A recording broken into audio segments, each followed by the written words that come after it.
Hello everyone, welcome back to my channel Creative Mind. This is chapter number 7 of class 12th Modern Indian Art. इस chapter में हम India की modern art को discuss करेंगे and आज के जो कंटेंट रहेंगे वो उस कंटेंट के अंदर हम जो टॉपिक कवर करने वाले हैं वह है आपके modern ideology and the political art in India. That means इसके अंदर जो मॉडर्न कॉन्सेप्ट को लेकर के जो आर्ट स्टाइल डेवलप करने वाले जो आर्ट ग्रुप्स थे उनके बारे में डिस्कस करेंगे एंड पॉलिटिकल आर्ट के बारे में भी बात करेंगे. दैन इसके बाद progressive artist group of Bombay that means pack के बारे में इस टॉपिक के अंदर हम लोग बात करेंगे. Next topic abstraction a new trend. जो एब्स्ट्रैक्ट आर्ट थी वो आर्ट के फॉर्म में किस तरह से उसमें काम किया गया, एक न्यू ट्रेंड के फॉर्म में डेवलप हुआ उस आर्ट स्टाइल के बारे में इस टॉपिक के अंदर कवर करेंगे. तो आज की वीडियो स्टार्ट करते हैं. Let's start. Modern ideology and the political art in India. Modern concept को लेके जो आर्ट स्टाइल या यूँ बोले जो कुछ आर्ट ग्रुप्स स्टार्ट हुए थे जिन्होंने मॉडर्न कॉन्सेप्ट को स्टार्ट किया. दैट मीन्स जो पुराने जितने भी रूल्स और रेगुलेशंस वाले जो या ट्रेडिशन फॉलो करने वाले जो आर्ट स्टाइल्स थे, जैसे फॉर एग्जांपल मिनिएचर पेंटिंग्स थी. फिर उसके बाद आपका कंपनी स्कूल आया जो प्रॉपर ब्रिटिशर्स के थ्रू इंडिया में स्टैब्लिश किया गया था, जैसे कंपनी स्कूल बोला गया था. देन उस कॉन्सेप्ट को हटाने के लिए फिर इंडियन आर्टिस्टों ने एक नया आर्ट मूवमेंट स्टार्ट किया था जो प्रॉपर इंडियन एंड मॉडर्न दोनों कॉन्सेप्ट को साथ में लेके चल रहा था, जिसका नाम था बंगाल स्कूल. तो इस तरह से आर्ट के फील्ड में नए नए चेंजेस आने लगे थे एंड कुछ टाइम के बाद जो पुरानी जो आर्ट स्टाइल थी दैट मीन्स जो बंगाल स्कूल का जो कॉन्सेप्ट था उस कॉन्सेप्ट से भी आर्टिस्ट धीरे धीरे बोर होने लगे एंड उन्होंने उस आर्ट स्टाइल को धीरे धीरे छोड़ करके उन्होंने अपने जिन आर्टिस्टों के बीच में उनके सेम कॉन्सेप्ट या उनके जो विचार मिलते थे उनके साथ मिलकर उन्होंने अपने आर्ट ग्रुप इस्टेब्लिश किए. तो वो आर्ट ग्रुप यहाँ पे हम डिस्कस करेंगे. तो फर्स्ट जो आर्ट ग्रुप बनता है वो आपका आर्ट ग्रुप है Calcutta art group, Calcutta group of art. The Second World War, the famine in Bengal affected the Indian artists. Second world war के टाइम पीरियड में ही बंगाल का जो एरिया था वहाँ पे सूखा भी पड़ा था, अकाल पड़ गया था. तो ये जो दोनों सिचुएशन थी वर्ल्ड वॉर की एंड जो बंगाल में जो फैमिन की, इन दोनों सिचुएशन को इंडियन आर्टिस्ट थे दोनों ही इस सिचुएशंस से काफ़ी अफेक्टेड हुए. दैट मीन्स उनका ध्यान उस सिचुएशंस की तरफ गया क्योंकि पर्टिकुलर जो ट्रेडिशन में जो काम करते हुए आ रहे थे उनमें से कुछ आर्टिस्टों ने सोचा हम जो आर्ट रिप्रेजेंट कर रहे हैं वो किस मैटर को के लिए कर रहे हैं. हमारी आर्ट प्रेजेंट टाइम को डिस्कस करने वाली होनी चाहिए. जो समाज के अंदर जो घट रहा है, जो सिचुएशन क्रिएट हो रही है उस चीज़ से हमारी आर्ट कोई रिलेट ही नहीं हो रही है. तो इन सब थॉट्स के चलते एक नया आर्ट ग्रुप इस्टेब्लिश हुआ जिसका मेन पर्पस था कि हमारी आर्ट सोशल प्रॉब्लम्स को उस प्रेजेंट कंडीशन को डिस्कस करने वाली हो. इन 1943 under the leadership of Pradosh Das Gupta sculpture Calcutta art group was establish. और उसी टाइम 1943 में प्रदोष दास गुप्ता जो कि एक स्कल्पटर थे उनके लीडरशिप में कलकत्ता आर्ट ग्रुप को एस्टैब्लिश किया गया. That means Pradosh Dasgupta was the founder of Calcutta art group and he founded in 1943. This is the picture of Pradosh Dasgupta. Nirode Mazumdar, Paritosh Sen, Gopal Ghosh and द Rathin Maitra were the main member of this group. और इस group के या यूं बोल लीजिए इस ग्रुप के अंदर और जो अदर आर्टिस्ट थे, जो मेंबर आर्टिस्ट थे, उनमें निरोज मजूमदार, परितोष सेन, गोपाल घोष, रईथन मोइत्रा, ये सारे जो आर्टिस्ट थे ये कलकत्ता आर्ट ग्रुप के मेंबर्स थे जिन्होंने मिलकर के इंडिया की प्रेजेंट कंडीशन को पेंट करना स्टार्ट किया था.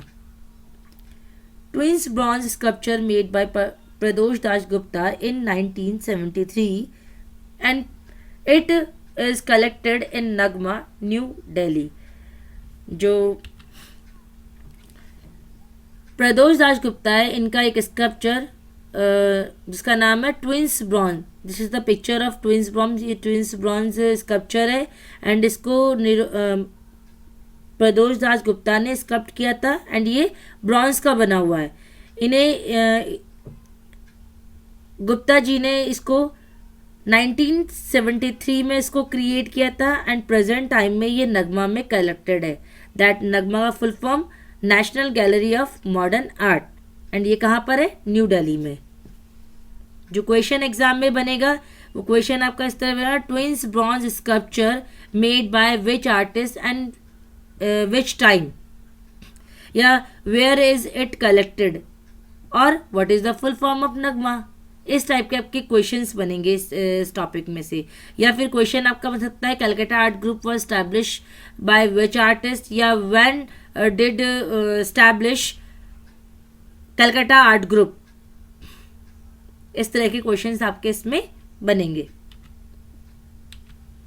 फीचर ऑफ दिस ग्रुप, अब इस जो ये आर्ट ग्रुप था कलकत्ता आर्ट ग्रुप, इसके मेन फीचर्स क्या थे? तो जैसे मैंने आपको बताया था, जो पुरानी जो जितनी भी ट्रेडिशंस थे उन ट्रेडिशंस को छोड़ करके इन्होंने नया ट्रेंड को अपनाया। दैट मीन्स नए फीचर के साथ में ये स्टैब्लिश हुए थे। प्रेजेंट कंडीशन को पेंट करना, ये इनका मेन थीम था।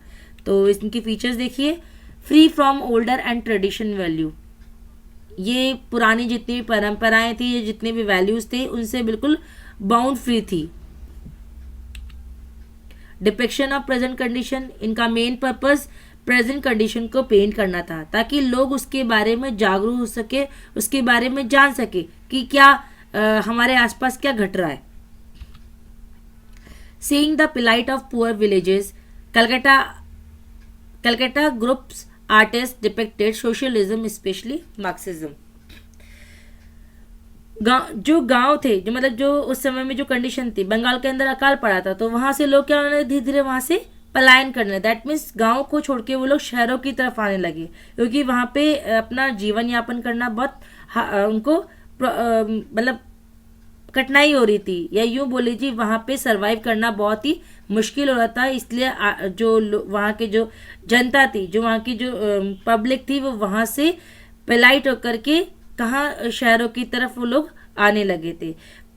तो कलकत्ता आर्ट ग्रुप के जो आर्टिस्ट थे उन्होंने इस प्रॉब्लम को भी पेंटिंग में पेंट किया एंड इट मीन्स सोशलिज्म को उन्होंने पेंट करना स्टार्ट किया। सोसाइटी में या जो हमारे आसपास एनवायरनमेंट में क्या घटित हो रहा है उसको पेंट करना स्टार्ट किया, जो बेसिकली आपका मार्क्सिज्म के अंदर इंक्लूड होता है। एंड मार्क्सिज्म जो एक रूल था या एक जो फॉर्मूला था, ये कार्ल मार्क्स ने स्टैब्लिश किया था। They wanted their art to discuss the current social problems. Calcutta art group के जो आर्टिस्ट थे उनका ये मानना था कि जो उनकी आर्ट है वो करंट सोशल प्रॉब्लम्स को डिस्कस करने वाली हो, या उन कंडीशंस को दिखाने, लोगों तक पहुंचाने, लोगों को जागरूक करने वाली बने। They started to simplify their visual expressions by excluding details. इसके लिए उन्होंने बिल्कुल सिंप्लीफाई मैनर के अंदर विजुअल एक्सप्रेशंस के साथ, विजुअल एक्सप्रेशंस उन्होंने क्या किया, उन्होंने विजुअल एक्सप्रेशन के लिए डिफरेंट टाइप के मीडियम्स को, मोड को इन्होंने पेंटिंग में यूज करना स्टार्ट कर दिया। दैट मीन्स एक्सपेरिमेंट्स होना स्टार्ट हो गए थे। एक्सपेरिमेंट होने का मतलब है कि आप मॉडर्निज्म की ओर स्टेप बाय स्टेप बढ़ते जा रहे हो। जो एक्सपेरिमेंट्स थे उनके साथ उन्होंने डिटेल के साथ पेंटिंग्स को बनाना स्टार्ट कर दिया। For this they use different type of materials, surfaces, forms, colours, shades and texture etcetera in their art. और इसके लिए इन्होंने डिफरेंट टाइप के मटेरियल को, फॉर्म्स को, कलर्स को, सर्फेसेस को, टेक्सचर्स को इन्होंने पेंटिंग में लेना स्टार्ट कर दिया। पेंटिंग्स मिक्स मीडिया में बनने लगी। एग्जाम्पल्स, कलकत्ता आर्ट ग्रुप के मेन एग्जाम्पल्स कैसे थे, या कलकत्ता आर्ट ग्रुप के जो आर्टिस्ट थे उन्होंने किस तरह का आर्ट वर्क किया, तो उसमें जो पहला नाम आता है पीवी जानकी राम का। South India sculptor PV Janaki Ram sculpted Ganesha sculpture by the using metal sheet in creative way. This is the art work of PV Janaki Ram. ये स्कल्पचर है, ये मेटल शीट से बना हुआ है, ऑक्साइड मेटल से उससे बना हुआ है। एंड इसके अंदर पीवी जानकी राम ने सोल्डिंग मतलब दैट मीन्स जो बोलते हैं ना वेल्डिंग के साथ में मेटल्स को वायर्स को बेल्ड करके ये पूरा आर्ट वर्क क्रिएट किया है। तो ये इंडिया में इस तरह का पहला एग्जाम्पल था, या यूं बोल लीजिए ये पीवी जानकी राम ने ये पहला एक्सपेरिमेंट किया था। चित्तू प्रसाद and Somnath Hore political artist using print making media to express their social problems. अब साथ ही साथ चित्तू प्रसाद और सोमनाथ होरे ये दोनों आर्टिस्ट पॉलिटिकल आर्टिस्ट थे। दैट मीन्स उस समय की जो पॉलिटिकल सिचुएशंस थी उनको इन्होंने अपनी पेंटिंग्स के थ्रू सब पूरी पब्लिक के सामने रिप्रेजेंट किया। और ये दोनों आर्टिस्ट बेसिकली प्रिंट मेकर्स थे। दैट मीन्स इन्होंने different type of print medium को इन्होंने पेंटिंग्स में यूज़ किया। और इनका मेन थीम सोशल प्रॉब्लम्स को लोगों तक उसके बारे में अवेयरनेस क्रिएट करना था, या अवेयरनेस को बढ़ाना, जागरूकता बढ़ाना था। Chittaprosad made many paintings by etching, linocut and lithograph print medium. Chittu Prasad artist ने जो प्रिंट मीडियम के डिफरेंट मीडियम को यूज़ किया। For example etching, linocut and lithograph, these are the different medium or technique of print media. Hungry Bengal painting painted by Chittu Prasad artist. और इनका जो print medium से बना जो बेस्ट एग्जाम्पल है वो इनका हंगरी बंगाल है। एंड इसके अंदर इन्होंने जो बंगाल के अंदर जो अकाल पड़ा था उस समय में जो वहाँ की जो पब्लिक थी जो जिस तरह से सिचुएशन से सरवाइव कर रही थी, स्ट्रगल कर रही थी, उस सिचुएशन को चित्तू प्रसाद ने अपने प्रिंट्स के थ्रू बहुत अच्छे तरीके से डिस्प्ले किया है पेंटिंग्स में। This is the hungry one of the hungry Bengal sketches. ये हंगरी बंगाल के स्केचेस में से ही एक स्केच है। In this painting, plight of poor villages shown by sketches and published as pamphlet under the name hungry Bengal. और जो इनकी पेंटिंग्स थी ये पेंटिंग्स हंगरी बंगाल के नाम से पब्लिश्ड हुई। एंड इनको एज ए पैम्पलेट के फॉर्म में इन्होंने स्केचिंग मतलब स्केचिंग नहीं है, ये प्रिंट्स है। इन प्रिंट्स के अंदर स्केचेस फॉर्म में बने हुए हैं ये, इनको पम्पलेट्स के फॉर्म में इन्होंने पब्लिश करवाया, जिसका नाम इन्होंने हंगरी बंगाल रखा था, क्योंकि वहाँ की जनता अकाल की वजह से भूख के मारे तड़प रही थी। एंड उस सिचुएशन को इन्होंने अपनी जो रेखा चित्र थे, जो स्केचेस थे या जो प्रिंट्स थे, उनमें बहुत बखूबी तरीके से उतारा है। नेक्स्ट जो ग्रुप है आपका progressive artist group of Bombay, that means peg. Peg is the full form, peg is the short name of progressive artist group, and that group was established in Bombay. That's why its complete name is Progressive Artist Group of Bombay. Influenced by political and the artistic freedom, the Progressive Artist Group was founded under Sousa's leadership. Political जो awareness थी या जो previous जो art group था उनके जो जिस तरह का उनका काम चल रहा था, एंड आर्टिस्टों को जिस तरह से अपनी पेंटिंग, अपने व्यूज़, अपने थॉट्स रखने के लिए फ्रीडम मिल चुकी थी, इन सभी से इन्फ्लुएंस होकर के एक दूसरा आर्ट ग्रुप इंडिया में इस्टेब्लिश हुआ जिसका नाम था progressive artist group of Bombay. And जो ये ग्रुप था ये बेसिकली फ्रांसिस न्यूटन सूजा के थ्रू फाउंड किया गया था, या एस्टैब्लिश किया गया था इन 1946 में। एंड ये बॉम्बे में ही इस्टेब्लिश हुआ था, इसीलिए इस ग्रुप का पूरा नाम progressive artist group of Bombay कहा जाता है। MF. Hussain, के.एच. Ara, S.A. बांकरे, H.A. Gade and S.H. Raza were the main member of this group. और सूजा के अलावा इस ग्रुप के अंदर 5 और भी आर्टिस्ट थे जिनका नाम MF. Hussain, के.एच. Are, बांकरे, Gade and रजा, ये इस ग्रुप के अलग मेंबर्स और भी थे जिन्होंने दैट मीन्स इस ग्रुप के अंदर टोटल 6 मेंबर्स थे या 6 आर्टिस्ट थे। This is the picture of 6 artist of peg group. Francis Newton Sousa, who was the founder of this group. This is the picture of Sousa and his artwork. According to him, modern art was symbol of new freedom. इनके अनुसार या according to सूजा इनका मानना था कि जो modern art है वो न्यू फ्रीडम है, क्योंकि आर्टिस्ट अपने हर तरह के व्यूज को रिप्रेजेंट करने के लिए बिल्कुल फ्री था। टेक्निक में, अपनी मीडियम में, अपने थॉट्स को रिप्रेजेंट करने के तरीके में, हर तरीके से वो फ्री था। इसी वजह से वो मॉडर्न आर्ट को एक तरह से न्यू फ्रीडम का सिंबल मानते थे।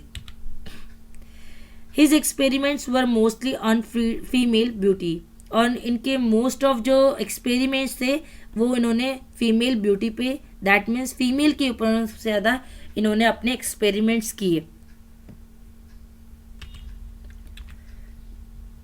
He painted as nudes, exaggerated their proportion and broke standard nation of beauty.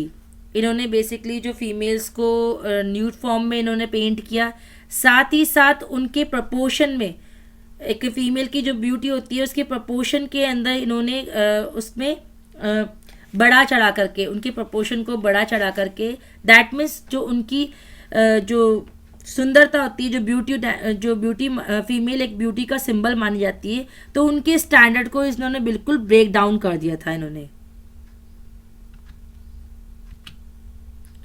Second artist of pack group is MF Hussain. His complete name is मकबूल फिदा Hussain. This is the picture of मकबूल फिदा Hussain. He depicted Indian mythology and religious theme, village craft and folk toys. इन्होंने mostly पुराने tradition के according ही इन्होंने mythological, जो India की जो mythology जो थीम थी, दैट मीन जो माइथोलॉजिकल जो टेक्स्ट थे, उनकी जो कहानियाँ थी उन पे, एंड साथ ही साथ रिलीजियस थीम के ऊपर इन्होंने पेंटिंग्स बनाई।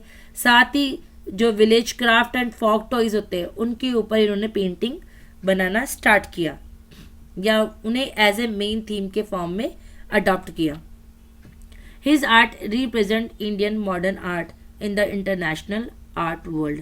और जो इनकी आर्ट थी, इनकी आर्ट इंडियन मॉडर्न आर्ट मतलब इंटरनेशनल आर्ट वर्ल्ड में एक इंडियन मॉडर्न आर्ट का एक स्टैंडर्ड रखती थी।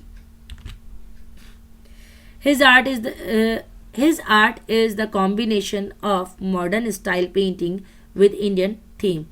इनकी art style modern and Indian दोनों का कॉम्बिनेशन थी, मतलब स्टाइल मॉडर्न एंड जो थीम थी वो इंडियन। जैसे कि राजा रवि वर्मा का था, राजा रवि वर्मा का भी सेम इसी तरह था, जो टेक्निक थी वो यूरोपियन थी बट जो थीम थी वो इंडियन थी, इसलिए उनकी आर्ट स्टाइल भी इंडो यूरोपियन स्टाइल मानी जाती थी। एंड सेम एमएफ हुसैन की आर्ट स्टाइल भी इंडियन मॉडर्न स्टाइल के अंदर इंक्लूड की जाती है। Mother Teresa is the best example of Indian modern art. और मदर टेरेसा जो इनका बनाया हुआ जो आर्टवर्क है या इनकी जो पेंटिंग है वो इसी तरह का एक कॉम्बिनेशन मानी जाती है। This is the mother Teresa painting. इस पेंटिंग में आपको क्लियरली शो अप हो रहा होगा। पेंटिंग में फीचर्स नहीं है बट उनके कॉस्ट्यूम एंड उनकी जो उनका कॉस्ट्यूम है एंड जिस तरह का जो उनका पोजीशन को पहनाया गया है उस तरह के इन्वायरमेंट से, उस तरह के फीचर से क्लियर पता लग रहा है कि ये मदर टेरेसा का पेंटिंग है। And this is the another painting of mother Teresa and this painting also created by MF Hussain. Abstraction a new trend. Painting के अंदर एब्स्ट्रैक्शन आर्ट का स्टार्टिंग हुआ, यह एब्स्ट्रैक्ट आर्ट जो थी उसकी शुरुआत हुई, तो एक नए ट्रेंड के फॉर्म में ये इंडिया के अंदर स्टार्ट हुआ। तो एब्स्ट्रैक्शन क्या था इसके बारे में देखिए। A new trend of abstract art started under modern Indian art. अब मॉडर्न इंडियन आर्ट के अंदर एक नया ट्रेंड स्टार्ट हुआ, ये एक नई परंपरा निकल के आई जिसका नाम रखा गया एब्स्ट्रैक्ट आर्ट। अब बेसिकली एब्स्ट्रैक्ट आर्ट के अंदर जो पेंटिंग्स होती है, पेंटिंग्स में फॉर्म से ज़्यादा रिक्वायरमेंट उसकी थीम पे, थॉट पे ज़्यादा ध्यान दिया जाता है, जिसे कलर्स के थ्रू, लाइंस के थ्रू उसे क्रिएट किया जाता है। इनडायरेक्ट वे में हम यूँ बोल सकते हैं आपकी आर्टिस्ट के जो विचार है वो उसे फॉर्म के अंदर न बांध करके कलर्स के थ्रू भी इसको रिप्रेजेंट करता है। The main artist of abstract art के मेन आर्टिस्ट कौन कौन से थे? तो S H Raza and Maqbool Fida Husain. This is the picture of Syed Haider Raza, that means S H Raza. S H Raza का कंप्लीट नेम सैयद हैदर रजा है। एंड बैक साइड में आपको, पिक्चर के बैक साइड में आपको दिख रहा होगा रजा का आर्टवर्क। एक सिंपली सर्कल बना हुआ है, सर्कल के अंदर और भी सर्कल्स बने हुए एंड डिफरेंट कलर से उसे क्रिएट किया गया। एंड लास्ट में मिड पॉइंट में एक डॉट, दैट मीन्स एक बिंदु बना हुआ है। तो इस तरह के सिंबल्स जो पिक्चर्स थी वो पेंटिंग आपके बनना स्टार्ट हुई, जिनके अकॉर्डिंग टू व्यूअर उनके थीम्स थॉट अलग अलग निकलते थे। तो इस तरह की पेंटिंग को एब्स्ट्रैक्ट आर्ट बोलते थे। यहाँ पे फॉर्म्स को ज़्यादा आइडेंटिफाई न करके थीम को रिप्रेजेंट किया जाता था। Hussain was figurative artist while the S H Raza was abstract artist. Hussain जो थे फिगरेटिव आर्टिस्ट थे, जैसे कि हमने अभी पीछे हमने पेंटिंग देखी थी उनकी mother Teresa. And mother Teresa के अंदर जो उन्होंने फीमेल जो कैरेक्टर बना रखा था, उसके अंदर जो उसके मदर टेरेसा के फीचर्स के साथ उन्होंने उसे क्रिएट किया, जबकि उसमें उन्होंने फीचर्स नहीं दिए, पर फिर भी हमें क्लियरली पता लगा था कि वो मदर टेरेसा का पेंटिंग है। एंड वहीं एस एच रजा एक एब्स्ट्रैक्ट आर्टिस्ट थे जो फिगर न बना करके अपने थॉट को दूसरे फॉर्म से या दूसरे कलर्स के थ्रू वो अपनी बात को करते थे। His favourite subject was landscape and उनका जो फेवरेट सब्जेक्ट था वो लैंडस्केप था। लैंडस्केप पेंटिंग करना इन्हें बहुत पसंद था। He use bright to light soft colours and the monochrome colours. ये मोस्टली पेंटिंग के अंदर ब्राइट से लाइट एंड सॉफ्ट कलर्स की तरफ काम करते थे एंड साथ ही साथ मोनोक्रोमिक कलर्स स्टाइल को भी इन्होंने पेंटिंग में यूज़ किया। मोनोक्रोमिक कलर्स दैट मीन्स एक ही कलर के आप बहुत सारे शेड्स को आप पेंटिंग में यूज़ करते हो। फॉर एग्जांपल जो पीछे पेंटिंग दे रखी है, इसमें आप जो पिक्चर है एस एच रजा की, उसके बैकग्राउंड में जो पेंटिंग दिख रही है ये भी एक मोनोक्रोमिक पेंटिंग है।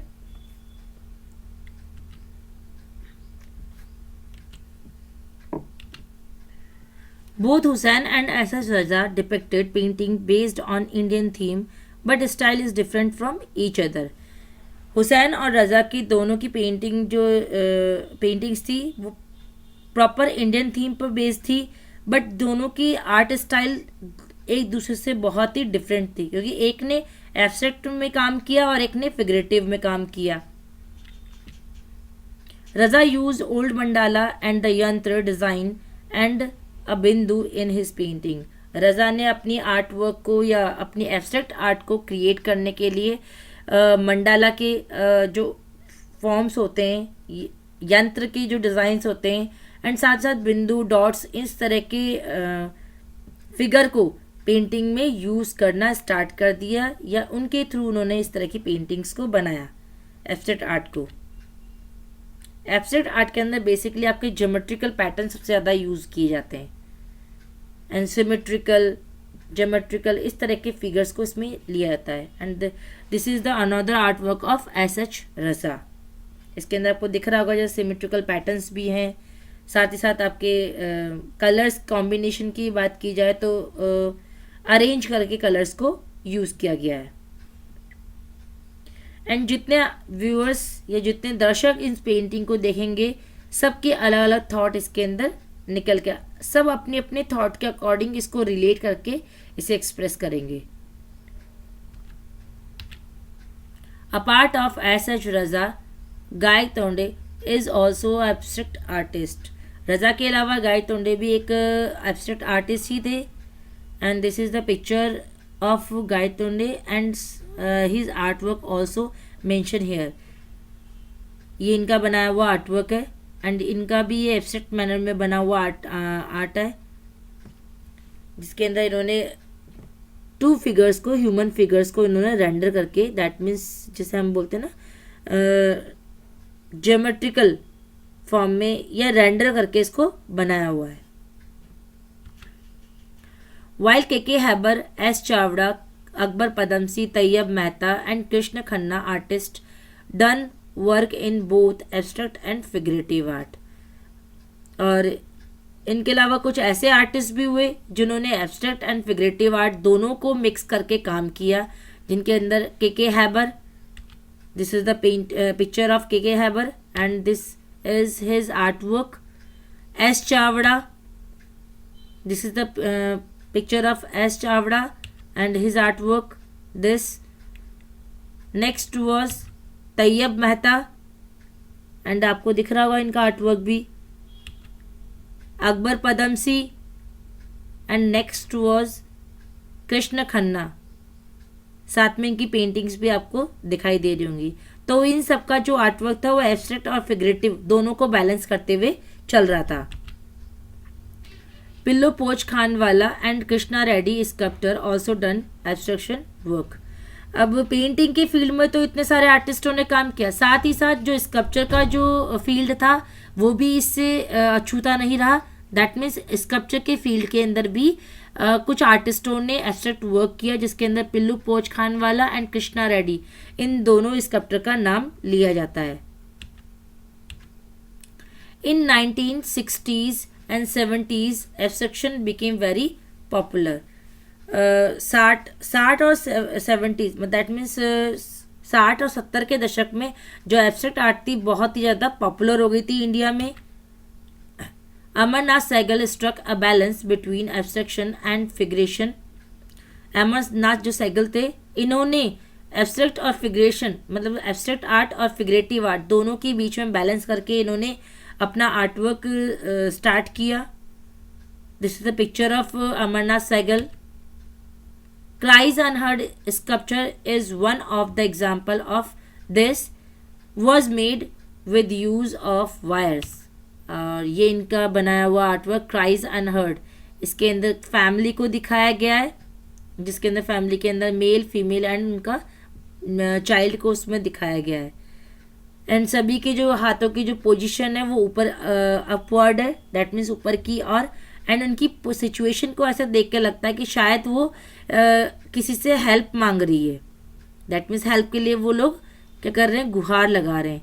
तो उनकी उस गुहार को, उनकी उस चीखों को या उनकी जो हेल्प के लिए जो बोल रहे हैं उसको कोई भी सुन नहीं पा रहा है, या उनको सुनकर भी अनसुना कर दिया जा रहा है. इस तरह की थीम को लेकर के इन्होंने इस जो क्या बोलते हैं स्कल्पचर है इसको क्रिएट किया, जिसका नाम इन्होंने रखा क्राइज अनहर्ड, दैट मीन्स अनसुनी चीखे.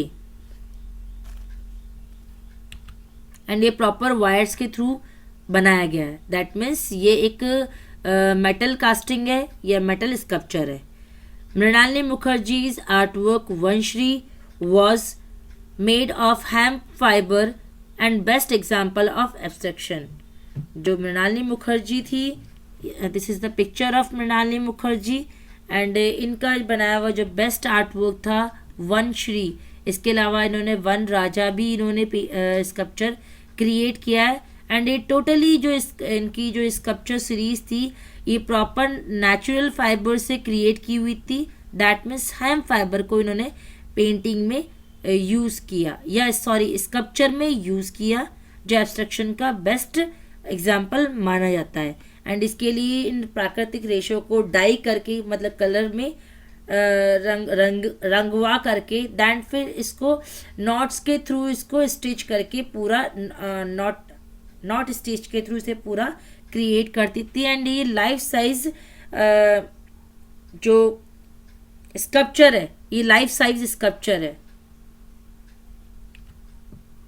Birende and G.R. Santosh in Delhi and K.C.S. Pannikar in Madras adopted the past and local artist tradition to create a unique Indian abstract art.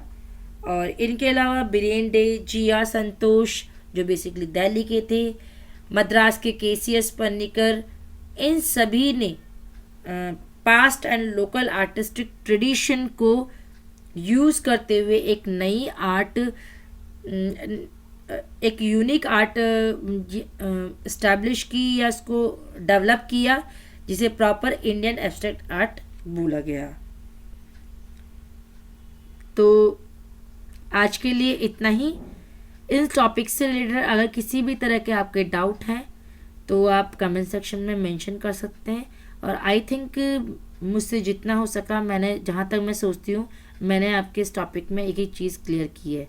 और question जो इस topic में से बनते हैं, तो question आपके इस तरह के बनेंगे जैसे मृणालिनी मुखर्जी का आर्टवर्क क्या है, या फिर क्वेश्चन आपका इस तरह से बन सकता है कि जो कि मृणालिनी मुखर्जी के आर्टवर्क को डिस्प्ले कीजिए, या what is the main artwork of Mrinalini Mukherjee, this Vanashree. And ये किससे बना हुआ था? Hemp fibre. Mrinalini Mukherjee used which type of medium for their express artwork then hemp fibre. Next जो अमरनाथ सहगल थे, cries unheard sculpture made by which artist, या स्कल्प्ट बाय विच आर्टिस्ट, या write the name of Amarnath Sehgal artwork. इस तरह के questions आपके बन के आएंगे। इसके अलावा जो क्वेश्चन बनते हैं वो आपके पीछे से जो क्वेश्चन आपके बनेंगे, स्कल्पचर से रिलेटेड आपके क्वेश्चन बन सकते हैं। Which artist done abstract work in sculptures. Sculptures के फील्ड में एब्स्ट्रैक्ट वर्क को रिप्रेजेंट करने वाले कौन से आर्टिस्ट थे? तो पिल्लू पोची खानवाला एंड कृष्णा रेड्डी, इन दोनों आर्टिस्ट ने एब्स्ट्रैक्ट वर्क किया था स्कल्पचर के फील्ड में।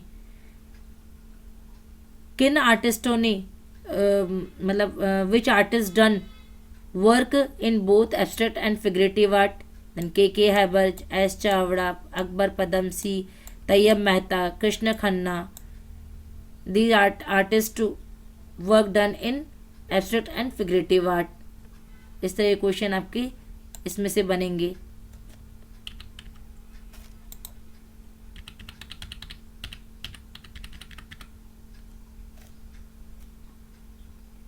क्वेश्चन इसके अंदर जो क्वेश्चन आपका बनता है एस एस रजा के अंदर, तो write the main artistic feature of S S Raza. तो आपको पता होना चाहिए एस एस रजा का मेन आर्टवर्क या उसके उनके आर्टिस्टिक फीचर क्या थे। तो S S Raza was the abstract artist. इनका फेवरेट सब्जेक्ट लैंडस्केप पेंटिंग था। साथ ही साथ इन्होंने colours, bright to light colours को यूज़ किया था। मोनोक्रोमिक स्टाइल में इन्होंने पेंटिंग्स को बनाया था। साथ ही साथ इनकी जो पेंटिंग स्टाइल थी वो हुसैन से बिल्कुल डिफरेंट थी। एंड इन्होंने पेंटिंग के अंदर ओल्ड मंडाला को, यंत्र डिज़ाइंस को एंड बिंदु को अपनी पेंटिंग में यूज़ किया अपनी क्रिएटिविटी रिप्रेजेंट करने के लिए। तो क्वेश्चन आपके इस तरह से बन के इस चैप्टर में से आएंगे। आई होप मैंने आपके पूरे डाउट्स यहाँ पे क्लियर कर दिए होंगे। अब टॉपिक से रिलेटेड आपको किसी भी तरह के डाउट होते हैं तो आप प्लीज़ कमेंट सेक्शन के अंदर मेंशन करके आप मुझसे पूरा पूछ सकते हो। तो आज के लिए इतना ही। Thank you so much.